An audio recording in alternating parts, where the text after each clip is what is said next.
পৃথিবীতে এমন একটা জায়গা আছে যেখানে আপনি চাইলেও মরতে পারবেন না। হ্যাঁ, ঠিকই শুনেছেন, সেখানে মৃত্যু আইনত নিষিদ্ধ। এমন একটা জেলখানা আছে যেখানে বন্দীদের শাস্তি দেওয়া হয় না, বরং দেওয়া হয় প্লে স্টেশন, গিটার, 5 তারা হোটেলের মতো রুম। এমন একটা দেশ যেখানে রাত 12টায় আকাশে সূর্য জ্বলজ্বল করে, আবার শীতকালে মাসের পর মাস সূর্যের দেখা নেই। আর সবচেয়ে অবিশ্বাস্য ব্যাপার, এই দেশের সরকার অ্যাপেল, মাইক্রোসফট, গুগল, অ্যামাজন সব কোম্পানির মালিক। অথচ মাত্র 50 বছর আগেও এই দেশটি ছিল ইউরোপের অন্যতম দরিদ্র দেশ। আজ আমরা জানব সেই রহস্যময় দেশ নরওয়ে সম্পর্কে। নরওয়ের সরকারি নাম কিংডম অফ নরওয়ে। নরওয়েজিয়ান ভাষায় বলে কঙ্গেরিকেট নরগে। দেশটি উত্তর ইউরোপের স্ক্যান্ডিনেভিয়ান উপদ্বীপের পশ্চিম অংশে অবস্থিত। রাজধানী অসলো শহরে প্রায় 10 লক্ষ মানুষ বাস করে। সরকারি মুদ্রা নরওয়েজিয়ান ক্রোন, বাংলাদেশি টাকায় 1 ক্রোন প্রায় 10 টাকার সমান। সরকারি ভাষা নরওয়েজিয়ান, তবে মজার ব্যাপার হলো এই ভাষার দুটো আলাদা লিখিত রূপ আছে, বোকমাল আর নিনর্স্কো। নরওয়ে একটি কনস্টিটিউশনাল মোনার্কি, মানে রাজা আছেন কিন্তু আসল ক্ষমতা নেই। বর্তমান রাজা হারাল্ড পঞ্চম। এবার আসি আয়তনের কথায়। নরওয়ের মোট আয়তন 3,85,000 বর্গ কিলোমিটার। সহজ করে বললে বাংলাদেশের 2.5 গুণ বড়, ইউরোপের 6ষ্ঠ বৃহত্তম দেশ।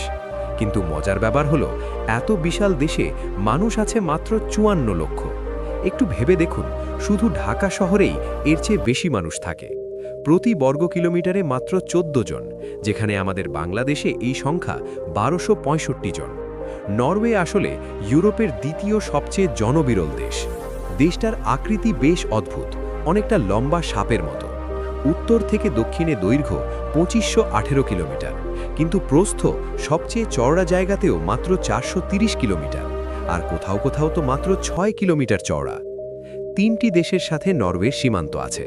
পূর্বে সুইডেনের সাথে 1619 কিলোমিটার, উত্তর পূর্বে ফিনল্যান্ডের সাথে 736 কিলোমিটার, আর একদম উত্তরে রাশিয়ার সাথে 196 কিলোমিটার সীমান্ত। নরওয়ের উপকূল রেখা 25,000 কিলোমিটারেরও বেশি, পৃথিবীর দ্বিতীয় দীর্ঘতম। এত লম্বা কেন জানেন? কারণ এখানে আছে হাজারো ফিয়র্ড। ফিয়র্ড হল লক্ষ লক্ষ বছর আগে বিশালাকার হিমবাহ পাহাড় কেটে কেটে যে গভীর খাদ তৈরি করেছিল, পরে সেগুলো সমুদ্রের পানিতে ভরে গেছে। নরওয়েতে এরকম 1190টারও বেশি ফিয়র্ড আছে। সবচেয়ে বড় সোগনে ফিয়র্ড, 204 কিলোমিটার লম্বা আর 1308 মিটার গভীর। ভূপ্রকৃতির দিক থেকে নরওয়ে অত্যন্ত বৈচিত্র্যময়। দেশের 67% পাহাড় পর্বতে ঢাকা, 38% বনভূমি, 5% হ্রদ, আর চাষাবাদ ও বসতির জন্য আছে মাত্র 3% জমি। সর্বোচ্চ পর্বতশৃঙ্গ গালডোপিগেন, উচ্চতা 2469 মিটার। সারা দেশে প্রায় 5 লক্ষ হ্রদ ছড়িয়ে আছে। জলবায়ুর কথা বলতে গেলে অবাক হতে হয়। এত উত্তরে অবস্থিত হওয়া সত্ত্বেও নরওয়ের আবহাওয়া তুলনামূলক নরম। এর কারণ গালফ স্ট্রিম নামের উষ্ণ সমুদ্র স্রোত। একই অক্ষাংশে থাকা সাইবেরিয়া বা আলাস্কার চেয়ে নরওয়ে অনেক কম ঠান্ডা। গ্রীষ্মে তাপমাত্রা থাকে 15 থেকে 20 ডিগ্রি, শীতে নামে -10 থেকে -20, তবে উত্তরাঞ্চলে -40 পর্যন্ত নামতে পারে। এবার আসি নরওয়ের সবচেয়ে অদ্ভুত বিষয়, মিডনাইট সান আর পোলার নাইট। নরওয়ের একটা বড় অংশ আর্কটিক সার্কেলের ভেতরে পড়েছে। এর ফলে এখানে প্রকৃতির এক আশ্চর্য খেলা দেখা যায়। মে থেকে জুলাই মাস পর্যন্ত এখানে সূর্য অস্ত যায় না। রাত 12টা বাজে, অথচ আকাশে ঝকঝকে রোদ। মানুষ রাত 3টে সানগ্লাস পরে ঘুরে বেড়ায়। বাচ্চারা মধ্যরাতে বাইরে খেলা করে। প্রতিটা বাড়িতে ব্ল্যাকআউট কার্টেন রাখতে হয়, না হলে ঘুমই হবে না। কিন্তু মুদ্রার উল্টোপিঠও আছে।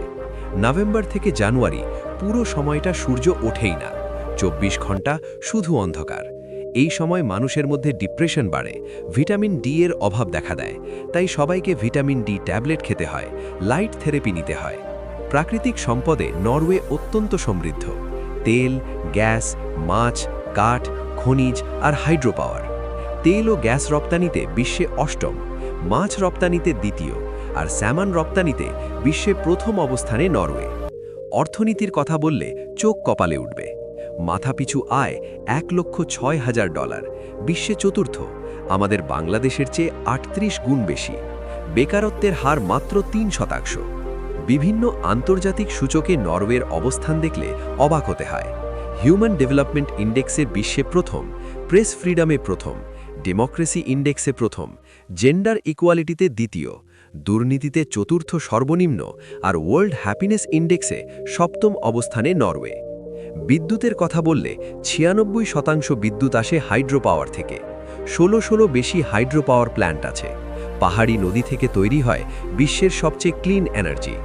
ধর্মের দিক থেকে কাগজে কলমে 68% খ্রিশ্চান, কিন্তু বাস্তবে মাত্র 2% মানুষ নিয়মিত চার্চে যায়। এখানে ধর্ম সম্পূর্ণ ব্যক্তিগত বিষয়।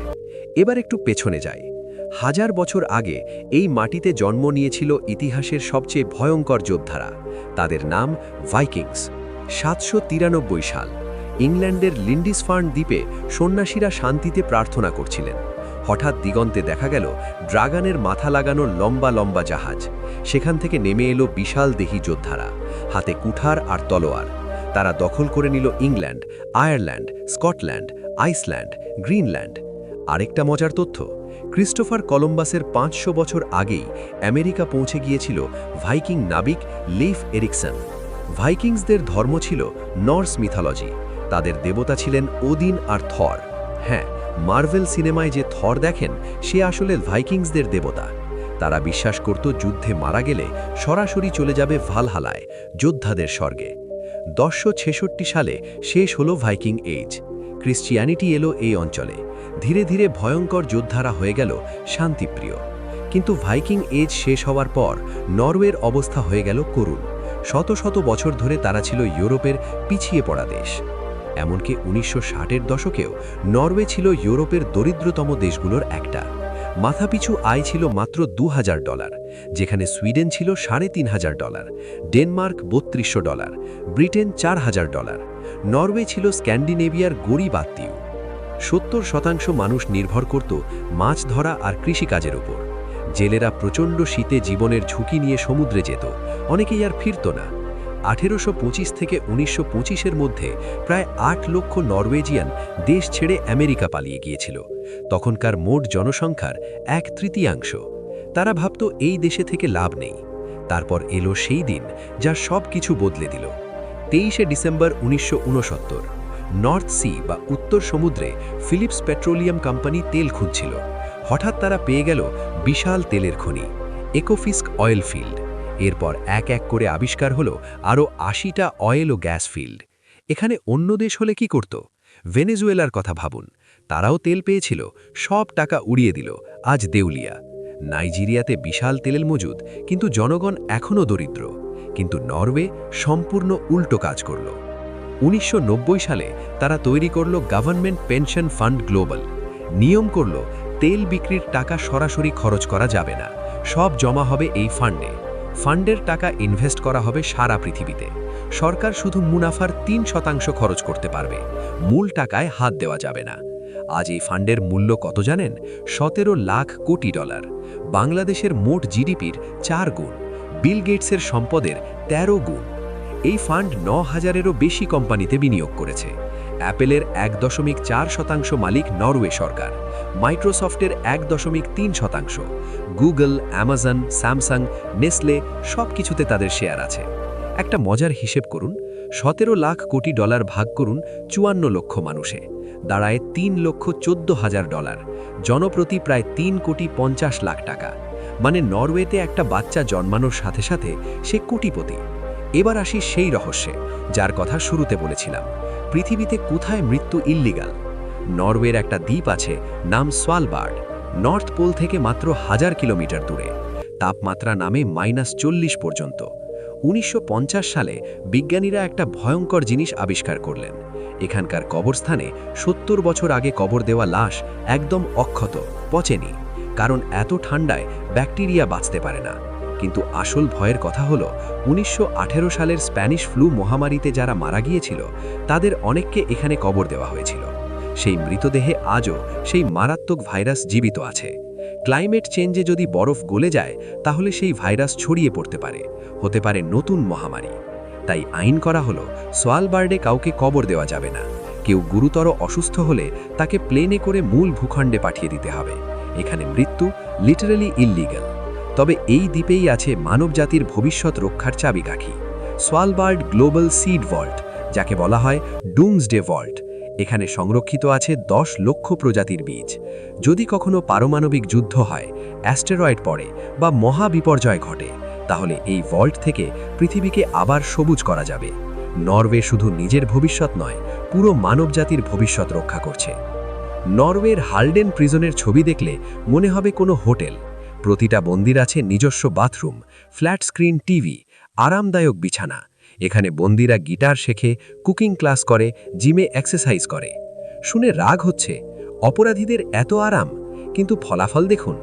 আমেরিকায় জেল থেকে ছাড়া পাওয়া বন্দীদের ৭৬% আবার অপরাধ করে। বাংলাদেশে এই হার ৫৮%, কিন্তু নরওয়েতে এই হার মাত্র ২০%। তাদের বিশ্বাস, সাজা দিয়ে মানুষ বদলায় না, সুযোগ দিলে বদলায়। তারা বলে, আমরা তাদের স্বাধীনতা কেড়ে নিচ্ছি, সেটাই শাস্তি, কিন্তু মানবিকতা কেড়ে নিচ্ছি না। ফলাফল, নরওয়ের অপরাধের হার পৃথিবীর সবচেয়ে কম। নরওয়ের সংস্কৃতিও বেশ অদ্ভুত। প্রথমত, ইয়ানটেলভেন বা সমতার আইন। এই অলিখিত নিয়ম অনুযায়ী কেউ নিজেকে অন্যের চেয়ে বড় মনে করতে পারবে না। প্রাইম মিনিস্টার বাসে চড়ে অফিস যান, বিলিয়নিয়াররা সাধারণ অ্যাপার্টমেন্টে থাকেন। একটা কোম্পানির সিইও আর ক্লিনারের বেতনের পার্থক্য মাত্র 5 গুণ, যেখানে আমেরিকায় এই পার্থক্য 354 গুণ। দ্বিতীয়ত, ফ্রি লোভ স্লিভ বা প্রকৃতিতে বাস। 90% পরিবারের পাহাড়ে বা জঙ্গলে কাঠের কেবিন আছে। উইকেন্ডে ফোন বন্ধ থাকে, ইন্টারনেট থাকে না, শুধু হাইকিং, স্কিইং আর পরিবারের সাথে সময় কাটানো।